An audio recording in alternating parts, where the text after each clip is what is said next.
as we've heard that our theme is building bridges for sustainable development or empowerment for women, we are going to be getting into quite an interesting session. And this session is going to be analyzing the existing funding matrix empowerment models for women on how they maintain female students as a priority group. Now, it's interesting that we're having this conversation because I'm sure I would like to ask most of you, are you already in university? How many are in university? Okay. And these conversations are key because we want to ask you as a young woman, do you feel as if you are being empowered my universities? Because it starts there. And we've been hearing a lot around my financial constraints. Now we have blessers and we're doing different things in order to get by. So we have amazing women here, powerful women that are here to guide us through the process. And I'll just introduce them. We have Caroline Nyamayemombe, UN Women, and she's sitting next to me. We have Michelle Gudo, Safe Project Coordinator, Rasta Ruko. Right, okay. And then we have Kudzai we have Caroline, no, we actually have Patricia Muwandi, who is in WIPSU, which is Women in Politics Support Unit, and we have Mr. Punungwe from the Women's Ministry, and it's fantastic how we have also a gentleman who's going to give us that side of how we have existing funding matrix and empowerment models. So each panelist will be given about 8 to 10 minutes to present. And then afterwards we'll have a discussion. I'll lead the conversation as we'll be asking key questions around what these organizations and of course our ministry is doing in order to empower women. So I think I'll start with Caroline because you're sitting next to me. Caroline, you can go ahead. Okay, thank you. Thank you so much for inviting me. When I was looking at the topic for this panel, it got me really thinking what we are doing seriously with young female students.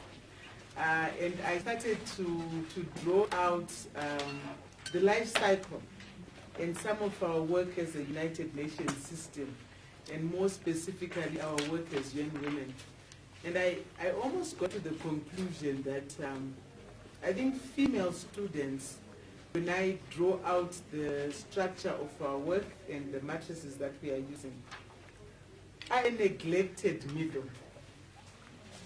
I don't think when I look at the word empowerment and sustainable empowerment, we are doing sufficiently enough with young female, with female students as a priority.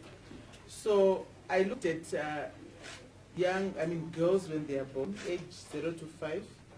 We have a lot of focused nutrition support, where we also go as far as analyzing, how boy children and girl children thrive at that age, at that stage of development, 0 to 5.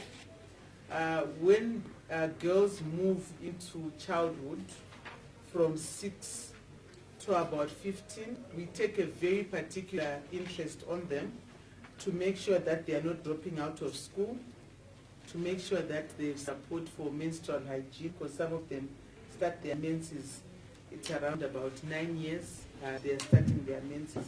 So we are really preoccupied with them at that stage. And I think from the time they hit 15 to 19, we are really looking out for child marriage. So we are looking at if they are not going to get married, have they been able to complete, their secondary education? And quite honestly, I think we kind of dropped the ball at that age. And then we start looking at you as young people. These are young people, they are in university. And we kind of switch to looking at the problems, yeah? So we talk a lot about the harassment that, females go through in universities. We talk about issues around, sexual reproductive health and rights. And if I was to interrogate the work that we are doing, I think it's more about safe motherhood, We are trying to make sure that you are able to go through college without having fallen pregnant, because pregnancy will put in a new range of responsibilities that you pretty much can't cope with. So that's where we are focusing on.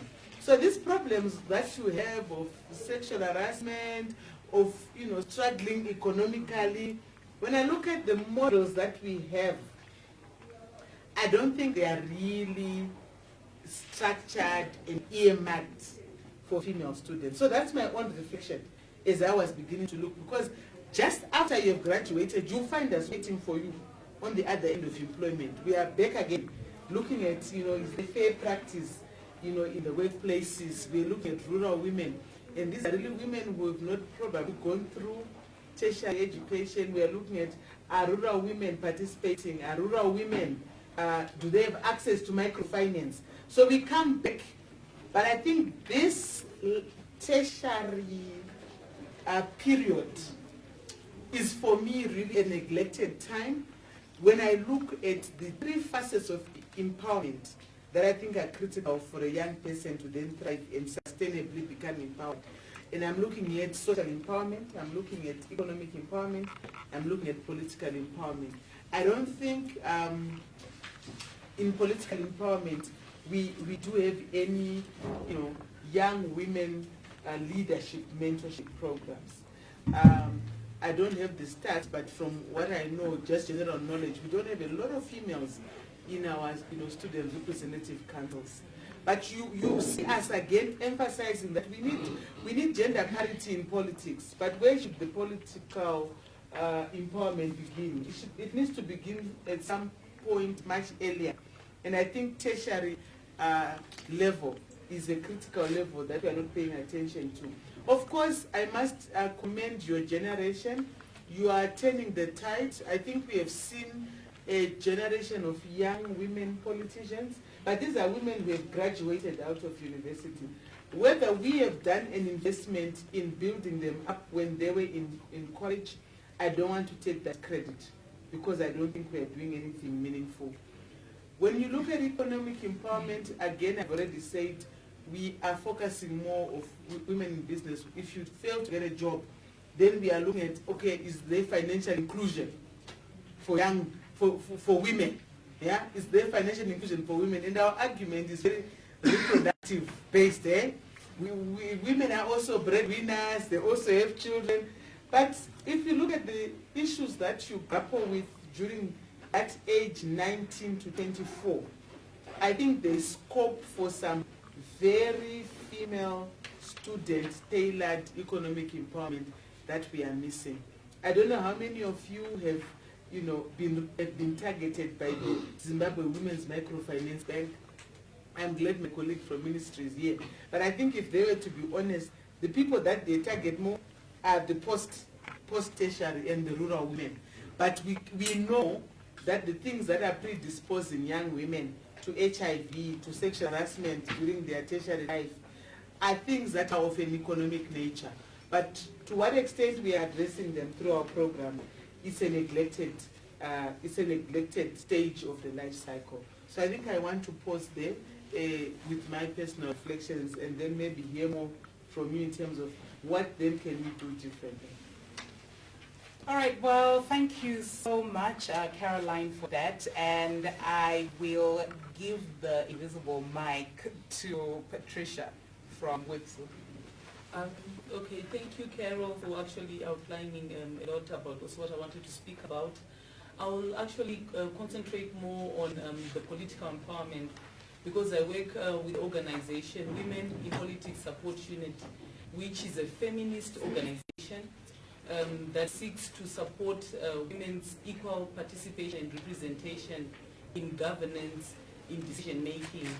And like Carol has put it, our programs, we are targeting women in politics, and where we try to find these women is in political parties. What we have seen is that when we go to political parties to do empowerment of women so that they can become leaders, we rarely find female students within the women that we are working with. Because for us, when we talk about women, it's women in their diversity. what we find is that the younger women face a double tragedy. There is patriarchy, which discriminates against women in terms of, getting access to getting elected into positions, maybe to be a councillor or to be an MP. And then there's ageism, because when the women meet, there's first space for them to fight in political parties. You find that now, I'm sure you know about women's quota, which brought into parliament 60 women. And the cry was that the women that are there, we did an analysis as WIPSU. The statistics show that women, most of them are over 50, that got elected into those positions, and it's very unfortunate. So there are no voices of young women in political decision making. In political parties, when we talk about the youth, it's usually the males who dominate also those structures. So I'm also beginning to see that there's more that needs to be done at students' level. Then we're also looking at, we are happy that now there's a female student for the first time since the establishment of the University of Zimbabwe to become the SRC president, right?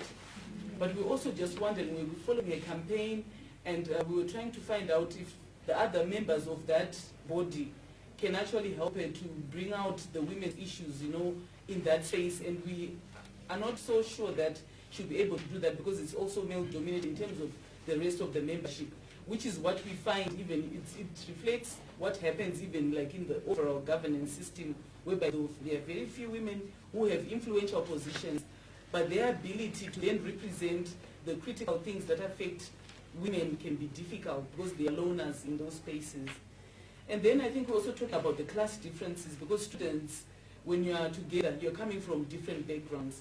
So that can be an issue, because I was looking at the coalitions, like for the women organizations, we've got the women's coalitions, and I know the young people, we've got YET, which is like an organization for young women. But what I was also seeing is that there's a bit of an opportunity, because there's like an inclusion of young women, but it's not very strong, because those organizations are led by older people who may not necessarily be able to really deal with the issues that women face. And like the classes that I was talking about, you find that when it's about the young women, the ages isn't, we are saying 18 to 35, but there are variations, because if you are 18 to about 25 years old, I'm sure your needs to your university, they'll be different from somebody who's 25 and 35, or maybe somebody who's had a child and is also within that range. So all those things I think need to be really looked at in terms of when you're going forward as coalitions, or if you want to have an impact on empowering the young women. And also maybe something that I've found is around, when we're dealing with the politics, I think because of the nature of politics, you need finances, like she's rightly put. And for young women, they are very vulnerable, because like usually when you're in university, unfortunately for you guys, when I went to university, we were given that money from the government, which helped, but most of our parents are struggling, and for the girl child, it becomes difficult. So you're not able to really organize yourselves. But what we do at my organization, we are trying to create safe spaces for women. And what we usually find even in communities is that you are preoccupied because you are murora, and this is like even... It's interesting, going back to what Caroline was saying, she emphasized that as an organization they feel as if they're not doing enough, of course, and there's still a lot of issues that need to be addressed because we have a lot of stages, as she said, and we're focusing on other things that are not empowering fully the girl child. And Patricia is also saying that we don't have a lot of voices of young women within the political spaces, and young women need to have knowledge around who to reach out to when they want to learn about campaign strategies, and we need more of these training sessions. But now I will pass the mic to Michelle from Safe Project. Well, thank you. Good afternoon, ladies, and a few gentlemen who are in the house. My name is Michelle, as already been said, and I am working for the SAFE project, which stands for Stopping Abuse and Female Exploitation. It's a very new program which has been brought to Zimbabwe, and is supported by DFID and CEDA. And it being a new program, we are at the very shall I say, the inception phase of actually designing a program that will be maybe suitable for so to speak. So in relation to prevention of violence, I would say donors now have a shift in focus from seeing women just as victims or survivors or so on. The funding is now, it has got a strong focus on women's empowerment, and this includes interventions that include the participation of women in political spaces. Patricia already touched on that. It also includes funding models that ensure that women are economically empowered. There are also programs or funding models that focus on increasing sexual and reproductive health and rights, which is very crucial in preventing gender-based violence, particularly in colleges. There are also interventions also that incorporate men and boys as perpetrators of and victims of survivors or as agents of change. So those are some of the support that is currently available that we can actually tap on as young women to see how we can also be part of, we can also benefit from the support. And rightly so, I think I would not want to continue re-emphasizing the point that indeed the young female students at colleges are a group that needs also maybe a special eye, and moving forward also, and having had this opportunity also we'll be able to influence to say we have special programs that also directly target female students in particularly in colleges. So I think I will end there for now. All right, thank you so much, Michelle. You know what, it's interesting as we're having these conversations. I mean, the conversation is really, are female students really part of the agenda? And I'm sure as young women and you're listening in, you can hear a lot of gaps, correct? Mm-hmm. And of course, we'll give you the time and space to ask key questions. But we have, the great thing is we have a representative from the government, because we're looking at development partners, we're looking at civil society organizations, and the government plays a key role in all of this. So we have Mr. Punungwe from the Ministry of Women Affairs, and it's your time now. Okay. Thank you very much, ma'am, for providing us the opportunity. Like she rightly said, I'm Mr. Punungwe Moses from the Ministry of Women Affairs, Community, Small and Medium Enterprises Development. Yeah, may I see by the raise of hands anyone who's below 18? Okay, so all of us are above 18. Okay, that's nice, because as a ministry we deal with all females in Zimbabwe as long as they are 18 years and above. But now when it comes to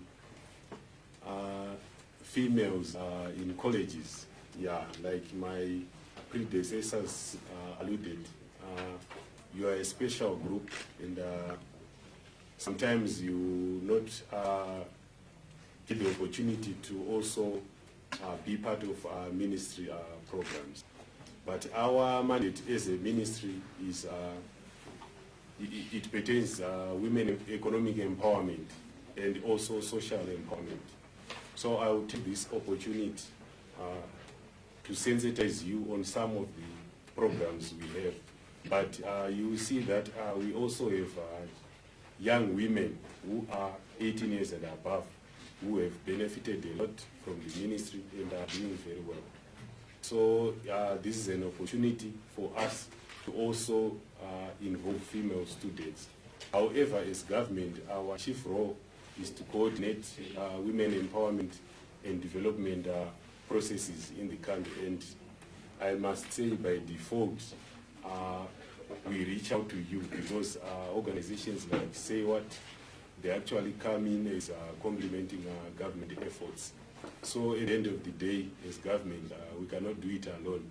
That is why it is very necessary for us to be working together with civil society organizations and organizations that include UN Women and all the people you have seen here in front. So by default, as the government, we are working with you. Okay, so I will just take this opportunity to highlight some of the programs we have under the Ministry on financial inclusion for women, that is 18 years and above, which means you are also eligible to be part of these programs, as I say them. We have what is called the Women Development Fund, WDF. It was established way back in 2010. So it's 9 years old now, and it was an opportunity you could have also utilized. It acts as a means of addressing the lack of collateral amongst women and high interest rates being charged by banks. The fund is being administered by POSB on behalf of the ministry. We also have the Zimbabwe Women's Microfinance Bank Limited. I'm sure you have heard about it, and you were just wondering how you could also access loans from this bank. But as long as you are 18 years and above, this is your bank and it's here in town. It was established last year to facilitate funding the women and youth entrepreneurs with access to funding to start and expand their businesses. So as long as you have a business idea, or even if you don't have a business idea, but you just want to start a business, we will start with you from scratch with business, with financial literacy trainings and how to start a business trainings. And if you actually have the business, we will fund you again through the Zimbabwe Women's Microfinance Bank. Yeah, we have reached all provinces, and Harare, Bulawayo, Mash West, Mash Central, Midlands, Manicaland, Mat North, Mat South, Mashingo. And in fact, we have reached all the areas in Zimbabwe.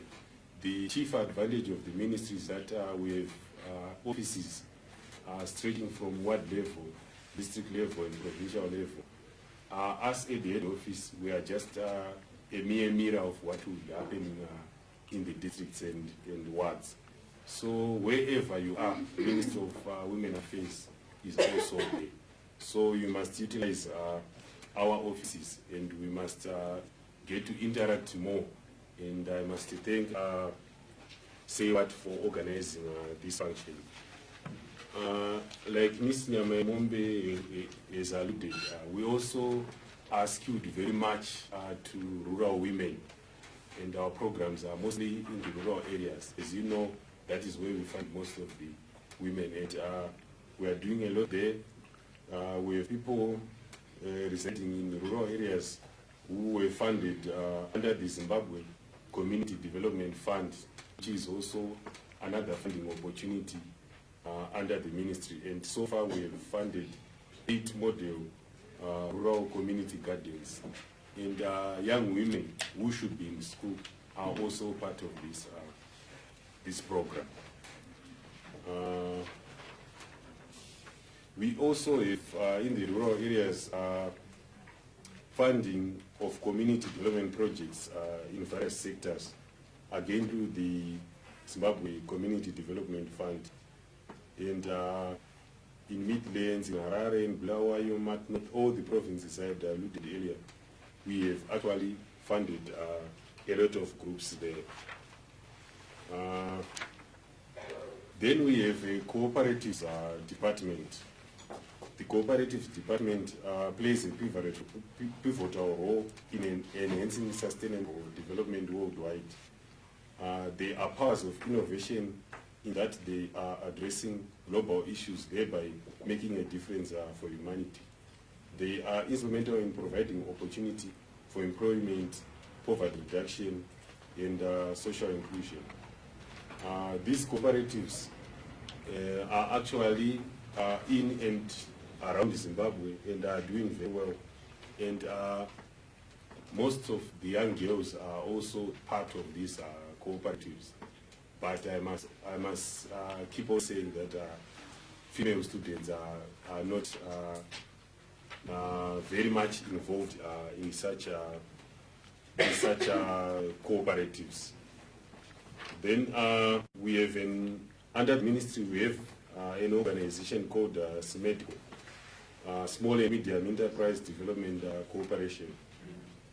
It's there to finance, to offer business loans as working capital and capital expenditure loans, order finance and invoice discounting loans, microfinance institution, wholesale facility, payroll-based loans, compost guarantee facility, and so on.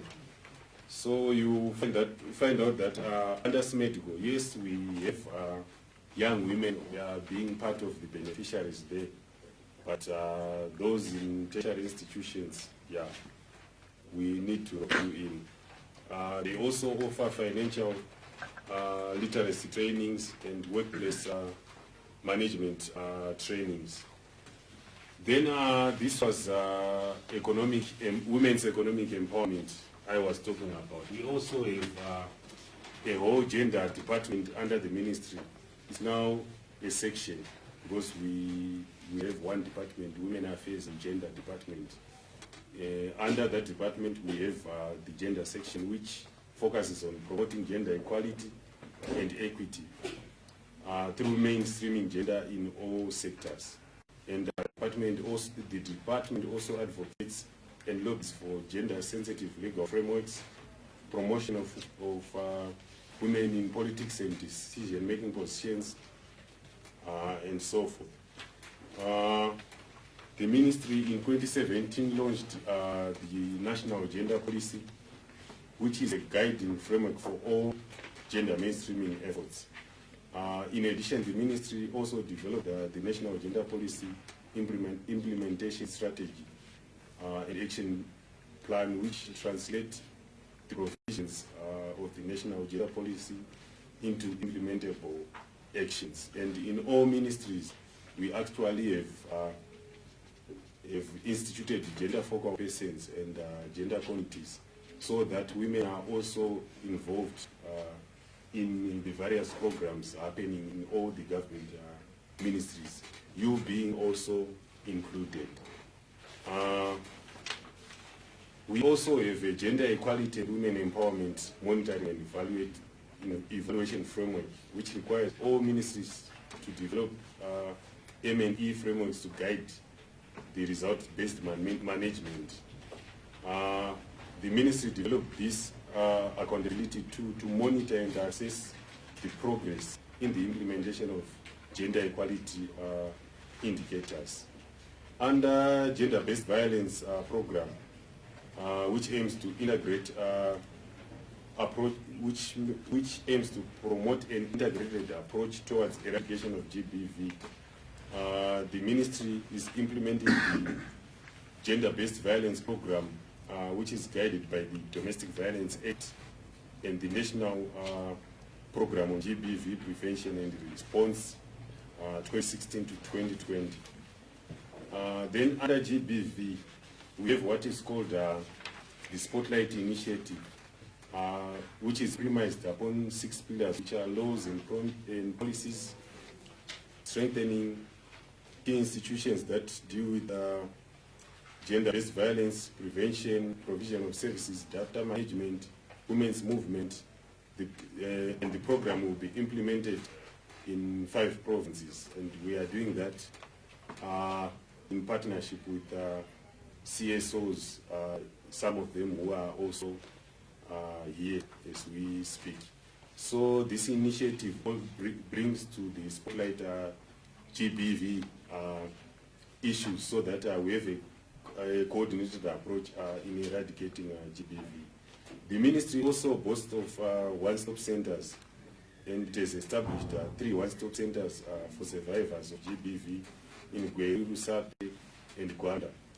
And the one-stop center model facilitates the provision of all key services required by GBV or sexual violence survivor under one roof, namely psychological, health, legal, and police services. The ministry has recently launched Nyamayemombe Stop Center as part of the 16 days of activism against GBV campaign this year on 10 December, which was a flagship for the ministry and a major activity under the 16 days of activism campaign. Then we also have community-based safe shelters. The ministry is working with the Misasa project, in fact, in the provision of temporary shelter to survivors of GBV. 10 community-based shelters are currently operational, and these are Bubi, Gudo, Mwanezi, Buhera, Marange, Gokwe, Makonde, Auna, Mazoe, Chikomba. In addition, there are 3 urban shelters. Maybe these will benefit you. In Harare, Bulawayo, and Gweru. These shelters serve as temporary safe spaces for women in abusive situations. Then we have the Anti-Domestic Violence Council, which is under the ministry, and the ministry is mandated to oversee this ADVC is mandated to oversee the ministry, to oversee the implementation of the Domestic Violence Act. And in terms of that act, a 12-member Anti-Domestic Violence Council was appointed in 2017, whose overall mandate is to monitor the effective implementation of the act. We have a program titled Women in Politics and Decision Making, and aims to increase the participation of women and representation in all levels of decision making in line with constitutional provisions that promote gender equality. We also have a Girls and Young Women Empowerment Program, which is a national commitment to giving girls and young women a better future in Zimbabwe in order to empower girls and young women to actively, effectively, and meaningfully participate at all levels of social, economic, and political development. The ministry developed the Girls and Young Women Empowerment Framework, which set out strategies for promoting and empowering girls and young women in Zimbabwe. In short, that is what we have as the ministry. And like I said from the beginning, our mandate is women's economic empowerment and social empowerment. And we are there to coordinate other stakeholders in achieving goal of gender equality and equity. Thank you. All right, well, thank you, Mr. Funungwe from the Ministry of Women Affairs. And I'm going to get into the hard questions now. You know, sometimes when we explain things on paper, they seem rosy, and we want to ask the key questions. We want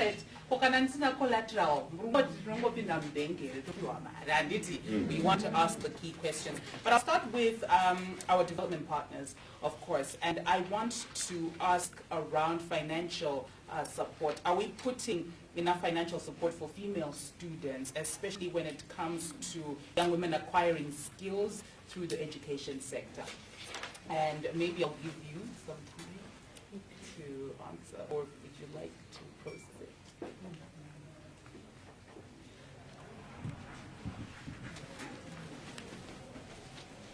And Mr. Punungwe, I would also want to ask you the key questions around the current women empowerment policies. Are they adequately flagging out female students as a priority group, or it's really an afterthought? As you say, sometimes you're not really doing enough at the end of the day. And for Michelle, I would also want to ask the key question, if there are any funding models which might be directed to address underlying vulnerability of female students. For example, we can look at poverty or limited access to livelihood opportunities.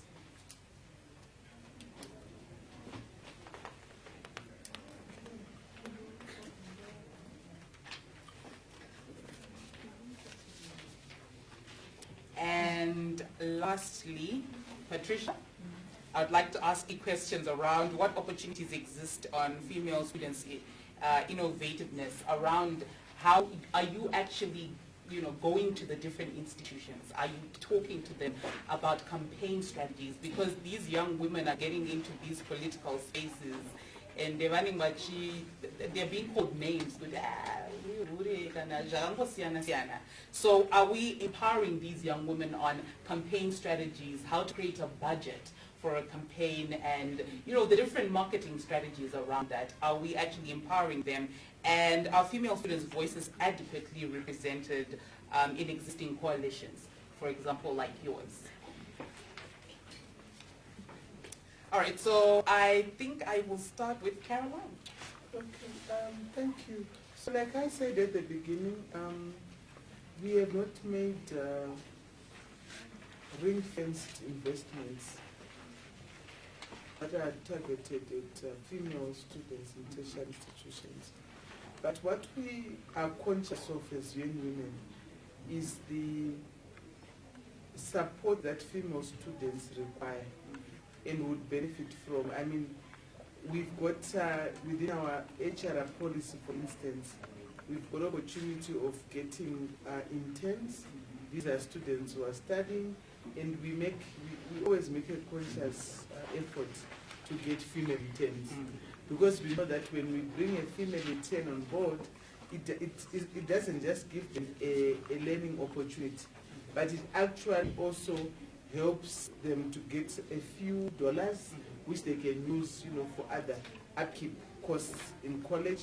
And we also want to make sure that we are building up young female professionals who can take up executive positions, right, in different fields of work. So that's one we do take on board in female interns.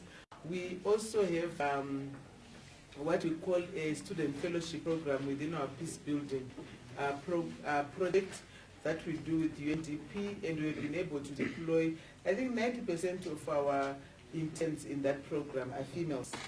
And I mean, something that we get criticized for, because the ideal is they would like to see us achieving a gender parity in our deployments.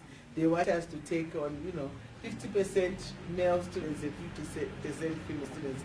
But because of our consciousness as an organization, we tend to use that positive discrimination and, affirmative action towards females. We also have recently launched, within the Spotlight Initiative, what we call the Innovators Against Gender-Based Violence. Now, this one has given opportunity to students who have just recently completed their education to get a head start in the social science area, as well as in the administrative area, looking at institutional strengthening. And we have deployed, again, predominantly female students whom we have recruited in this initiative.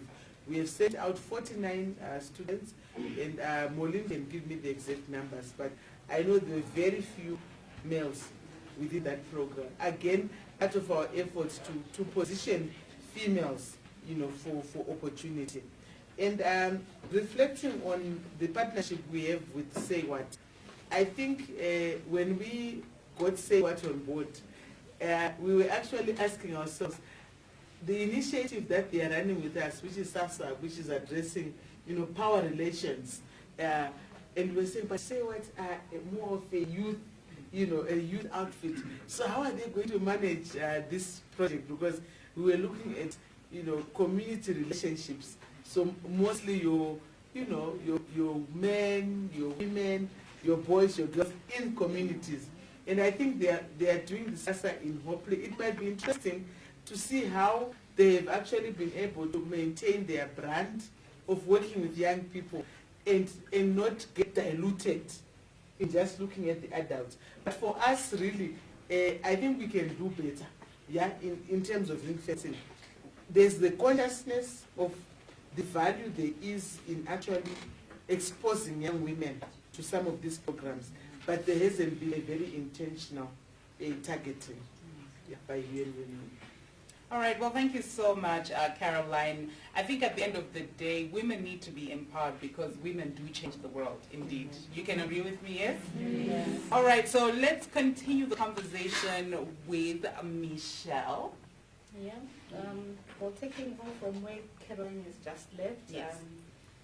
in relation to funding models that are also directed or directly tailored for female students, particularly with access to livelihood, I think we've all agreed in this whole conversation that really we've been found wanting in that section.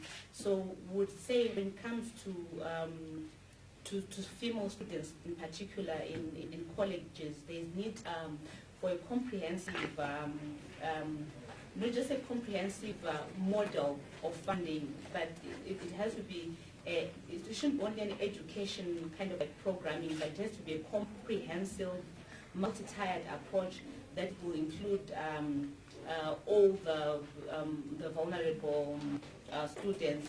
And I think also as I was sitting here, I was also thinking that there's need for an ultimate purpose to integrate the students, the female students, with community engagement programs, and as well as to ensure that our programs also are all rounded in all areas of the campus life, and we should also make necessary adjustments to the existing funding models, to the existing policies and programs, to ensure that the programs and the services will continue to serve particularly the female students over a longer period of time. All right, well, thank you so much, Michelle, for that.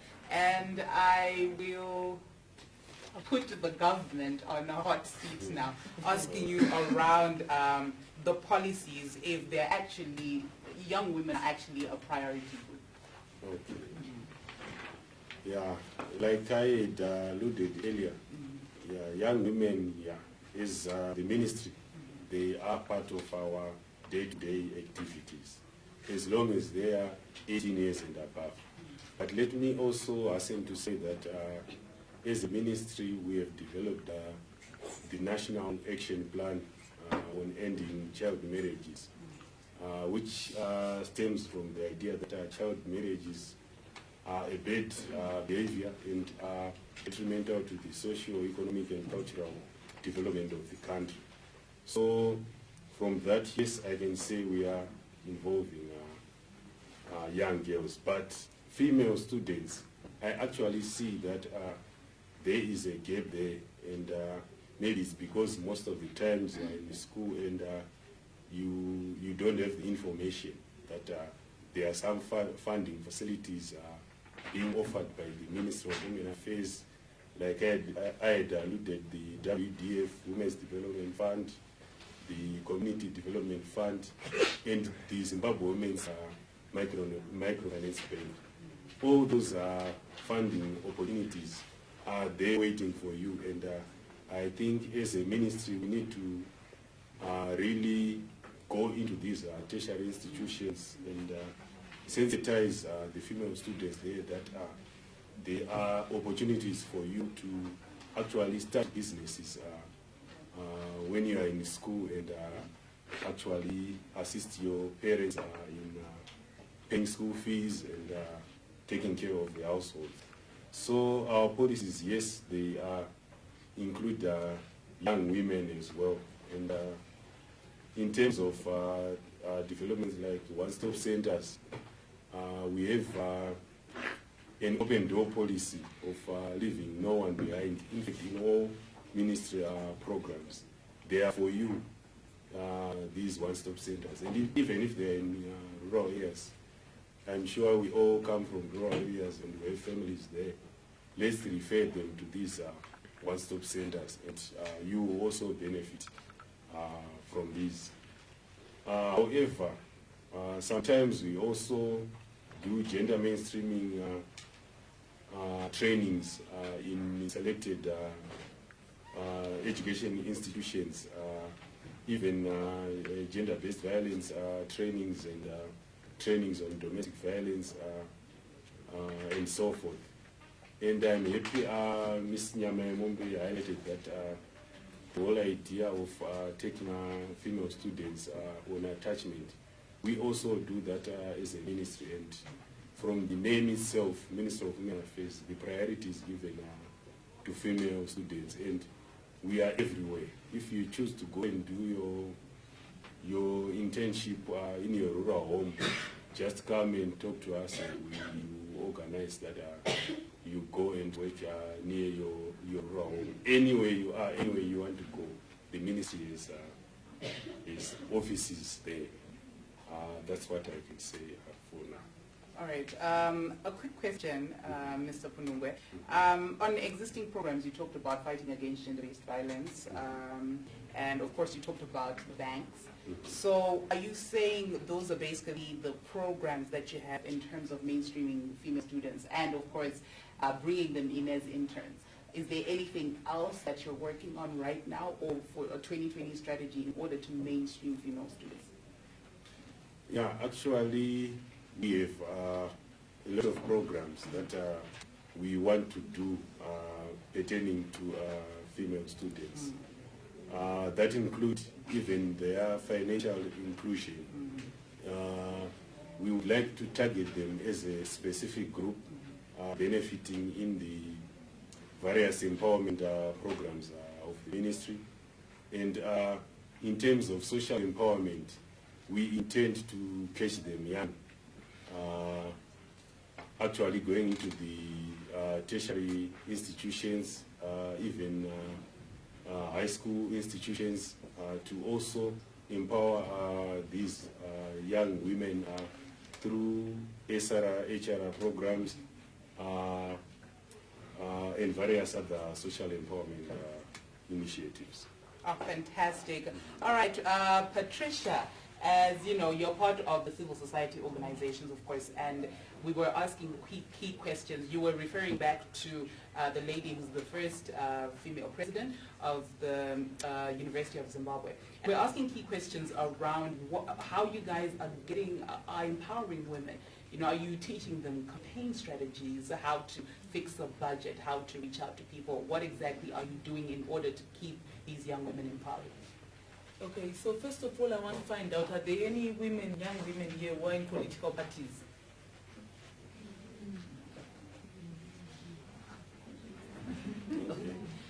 Okay, so the organization that I work for, the way that we do our programming, we target women mostly that are in political parties. That's where we do the training of how to be a candidate and so forth. But I think we've also done programs around political education forums where we would get into communities and ask, you know, for even women who are hairdressers, women, young women specifically, we did that, but we didn't continue with the program. But I think there's a gap because we didn't take female students in tertiary universities as a constituency or as, you know, an area where we could actually program, and I'm seeing a gap. But like you said, with the coalitions, in the Women's Coalition where all the women's organizations in Zimbabwe belong, there are young women's organizations. I hope you know them. So maybe what we can do is we can share the map or the list of the organizations. There are organizations that are specifically advocating for young women's rights. So those can also be used, and they are specifically dealing with young women, and they can actually come and train young women in tertiary institutions. But then there's one organization which is very interesting, which popped up just before the elections in 2018. This one is called #Whispers. It was formed by Honorable Priscilla Mishonga. It's targeting adolescent girls and young women because she's trying to move away from the feminist model of where we're just looking at women as a homogeneous group. And that one, they're actually going around into provinces, targeting girls in school, you know, young women, and training them around political education and so forth. So I think that one is key in terms of, you know, moving forward, women, young women. And yeah, so I think that is what I can share with you. That I think it's about sharing the list of the women's organizations, those that are really dealing with. Because for WIPSU also, we are a feminist organization. So all the members of our organization are women, they are females. And we also get interns from universities. If you want to come and be attached, you can be attached. And we can actually claim one of the young women who are working at Say What, that they were actually part of the program where we actually capacitated them to become a development practitioner. So that's what we also do. All right, well, thank you so much, Patricia, for that. We actually get to realize that in other countries, for example, Washington, D.C. has a platform where they invite young women from Africa to come and learn and, you know, get, for example, people from different political spaces to come and train them on that. And I think it's key in order for women to be conscientized about this. But I'm going to give this platform to young women to ask key questions around, you know, government policies, what the government has to offer, our development partners and civil society organizations, if you had any burning questions. Okay, so I'll start with that one at the back. Yes. Okay, first I'd like to say thank you, our wonderful panelists, for sharing us with information and even telling us some of the things that me as a young person I wasn't aware of, like some of the opportunities. May you please stand? May you stand? So, yes, thank you. Okay, so my question I'm going to direct it to Mr. Muwandi. We talk about some of your initiatives being temporary shelters that are meant for people who have encountered domestic violence. So my first question goes to, you say it's a temporary shelter, right? Are they put there to seek legal services or to shun them from the domestic violence at home and they are later released back to the society, which is rich? That's one.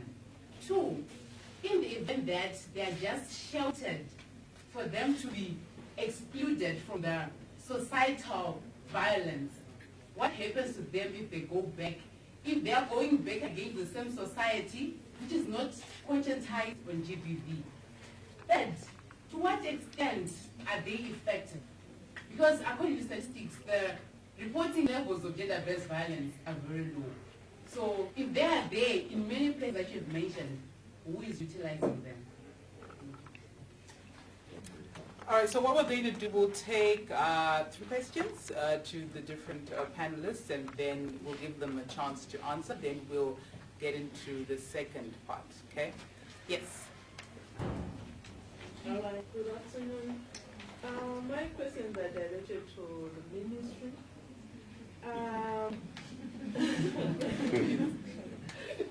Whilst you said you are doing a lot of activities, you have these funding facilities that are funding women, young women in Zimbabwe, and whilst we are in the same spirit of ensuring youth-friendly provision of services in healthy institutions, what are you doing as the ministry to make sure that these facilities, their processes, they are not really like very long, as we all know what happens within government, so much that young women or young people can access your services very easily? That's one. Another question is, you said your initiatives, they are mostly skewed towards rural women. What happens to the girl child in urban areas? Are they not the ones who are being targeted by these places? What happens to them? And also the third one is, from all your initiatives that you have said, are these not sorry to say, those kind of initiatives where we say, today we are having a training, we convene with a lot of young people, we take pictures, we post on social media, we come here and we report back as decoration or in a tokenistic way, while it's on the ground, is it not there? To what extent are you really funding these young women? So those are my 3 questions. Great, thank you. We'll take one last one for this, yeah. Okay, I would direct the question to the minister.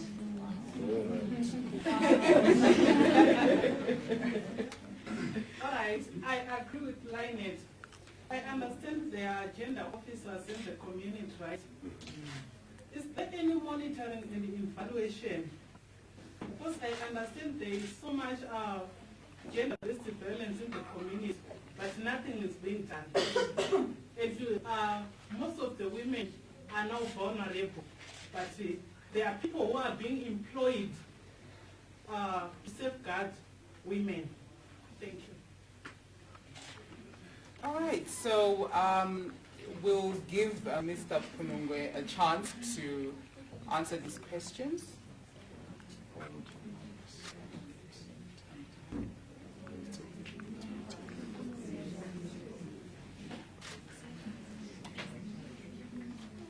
Okay, the first question. It was pertaining girls in urban areas. What happens to them if we are only skilled in rural areas? Yeah, interesting. How we do it?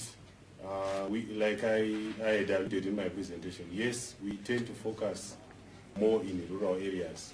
And it's from the reason that mostly women are found in rural areas, as Zimbabwe is agro-based, and most of these activities, agricultural activities, they are done in the rural areas. And population-wise, we find a lot of women and young girls in rural areas. So that is why we are skilled there.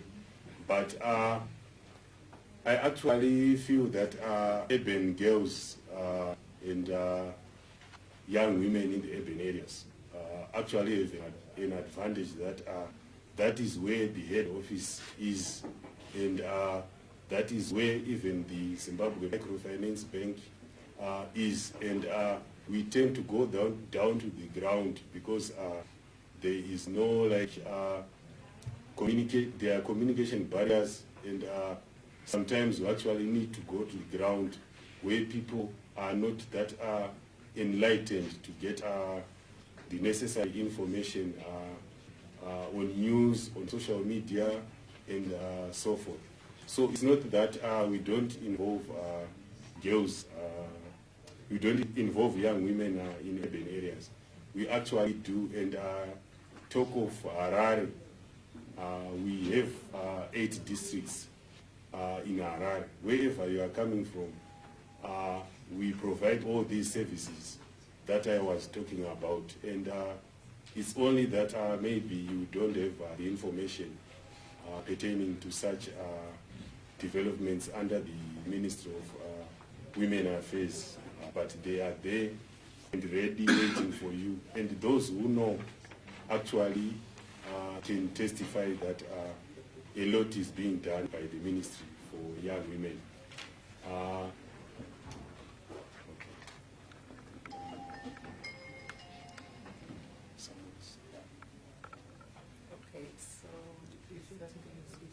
Okay, so let me quickly answer the second question.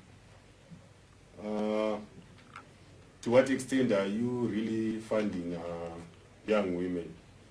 Yeah, off-head, I cannot say, because it requires us to actually visit the statistics of the Zimbabwe Microfinance Bank and the Women Development Fund and the CDF. But like I alluded earlier, it's mostly the women who benefit, and we now want to involve female students more and more under these initiatives. But if we look at those statistics, we actually have testimonials of young women who are not in school and have actually started their projects that are doing very well under the ministry. And if only I had brought that information, I could share with you how many. But I believe we need to do something more. We need to do more in involving young women. The other question was M&E. Is there any monitoring and evaluation going on with GBV officers and ministry officials? Actually, there is, and as a government, we have what is called the results-based management system. You are actually rated with what you do as an officer with your deliverables in the various wards and districts that we operate in. And I will actually have to share with you, I will share with say what our website, so that you actually see that after the monitoring and evaluation, we actually post that on social media for your information. And I am seeing that maybe it's because you didn't have that information on what the ministry does, but the officials are actually working tirelessly for the eradication of GBV and empowerment of and women economic empowerment. And especially from the wards, all this I'm talking about at the head office actually comes from the officers there who work on the ground. And they are actually doing a lot of work. And monitoring, yeah, the government is actually very keen to monitoring and evaluation processes in various government ministries. You find that SEWAT was, if you know the history of SEWAT was operating in Chitungwisa. And in Chitungwisa, there were officers there. They performed a very good project, a mega project, where they were doing safe spaces for women and girls in public spaces. And if you go there, you actually find billboards that were erected there on all the hotspots in Chitungwisa, coming from the cries from the community and the officers responding, and the ministry responding also to that. And that is a project I can actually point out that there's a lot of work being done there. Even in combis, maybe the stickers are still there, but with SEWAT, we actually put combis, put stickers on shunning violence against women in public spaces, in those combis that fly from Chitungwisa to Are, Chitungwisa Machipisa, and so forth. Those are some of the projects that we have been doing. So maybe I've responded to some of the questions or all of them. All right, thank you so much, Mr. Punongwe. Unfortunately, we don't have much time, so I'll take the last round of questions to maybe any of our development partners or the ministry again. Yes? Thank you very, very much. My contribution is I really believe in recognition of talent. So I understand you talked about examples, the likes of Whispers, organizations like Whispers. I'm going to represent those of my Kalibra and over here. Other politicians are out there, but you don't know about them. You all know Abiona because she became the president. But there are other female representatives in the SRCs out there. It's just they are in somehow inferior or subordinate positions. They are making a difference, but they do not know about these organizations. And on a lighter note, I had the opportunity to attend a Whispers event in August. It was really lit, but my grievance was that after that day, we never had anything again. Then I also joined a Casper Sisterhood. And you find whenever they host events, they really try, of course, but they fail to fund for those people who are in further distances. For example, I'm coming from Chinoi. So sometimes I have to go on my own without my team. And it becomes really hard for me to convince the other women that, hey, ladies, there are organizations out there when I'm seeing loopholes. So I believe it starts from here. You know there are at least 3 or 5 people in this room who are in politics. 3 or 5 women. You can start from there. What are you going to do for us? What are you able to do for us today? So that we can go out there and show people something that is handy. That here is something, now we can start working on this. This is where it starts. Because if we rely on organizations, at those organizations' events, those people who talk are people who are known, so they are allowed, they are given spaces to talk. When I went to Whispers, I wasn't even part of the program, but I pushed to speak. I said, hey, I want to speak. I want to speak. By force, But not everyone is like that. But I tell you, there are many women out there who are in student representative councils making a difference, but they're not known because they've not been given the opportunity. So I believe it starts today. Support one of us, or at least 2 or 3 of us today, so that we go back home and tell those ladies, hey, there's now sun, there's now sunshine, there's now sun at the end of the tunnel. Something's up. All right, well, thank you. I think that question is for Patricia. Yes, let's get someone else who hasn't asked. Anyone else? Yes. And can you keep your questions short and straight to the point?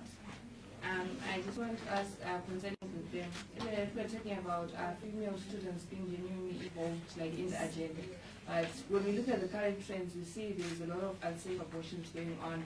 But from all your presentations, no one talked about any initiatives, maybe try and change the Termination of Pregnancy Act, or any initiatives to make abortion safer or to even make it legal. So what are you doing, maybe as a civil society and as the government, to address that problem? Okay, we'll have one last question. Yes.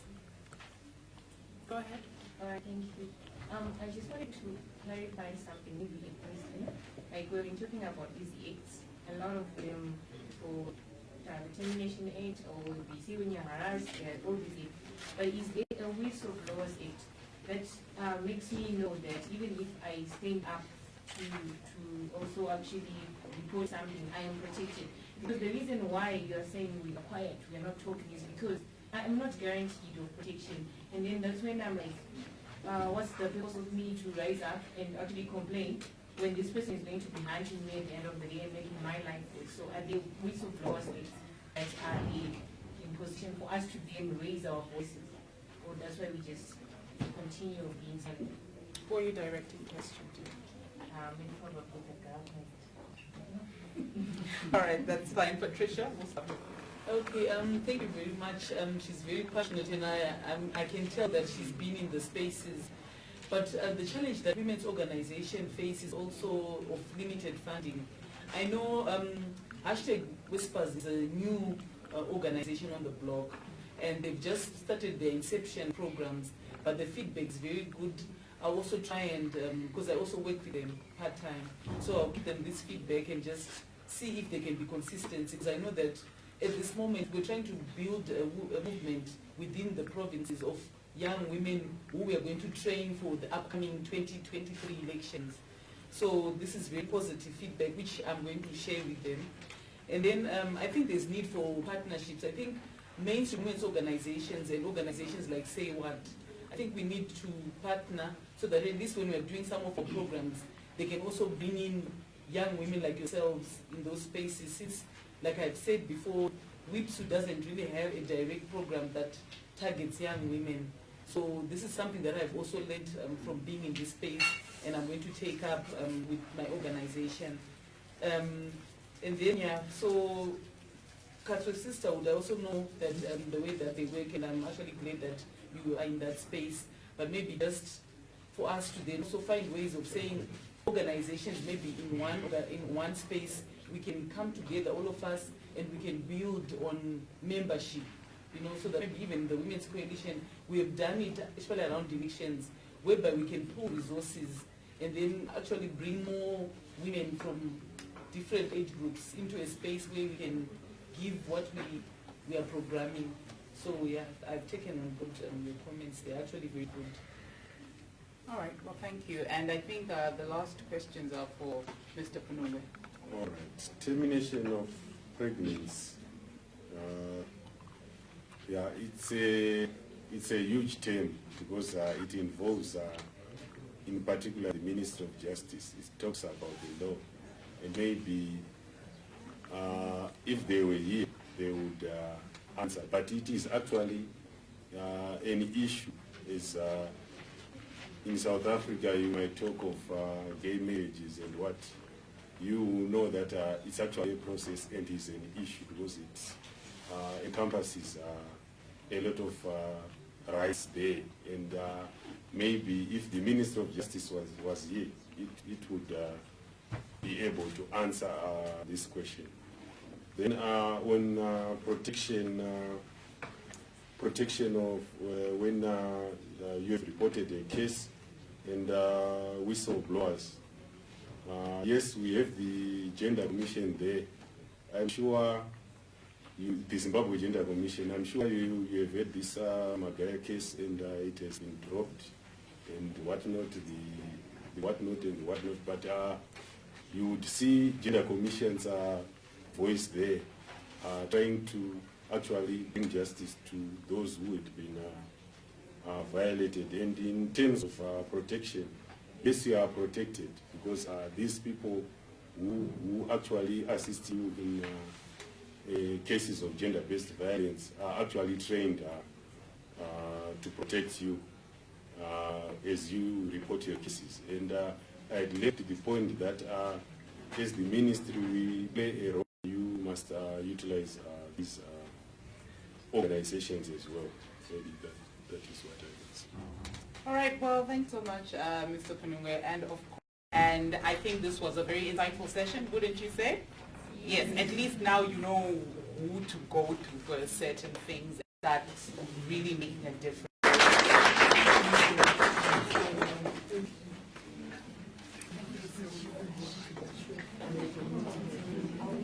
Thank you so much, Unique. Thank you so much, our panelists. That was a very interactive panel session that we had as we ladies. I also had a few questions to ask, but I just thought it was, better to leave the floor to the students easily. And I know some of us will still have questions, but it's okay, we can take them down, right? We take them down, we bring them, and then we forward them on their email, right? And then when we get a response, we'll give a response back.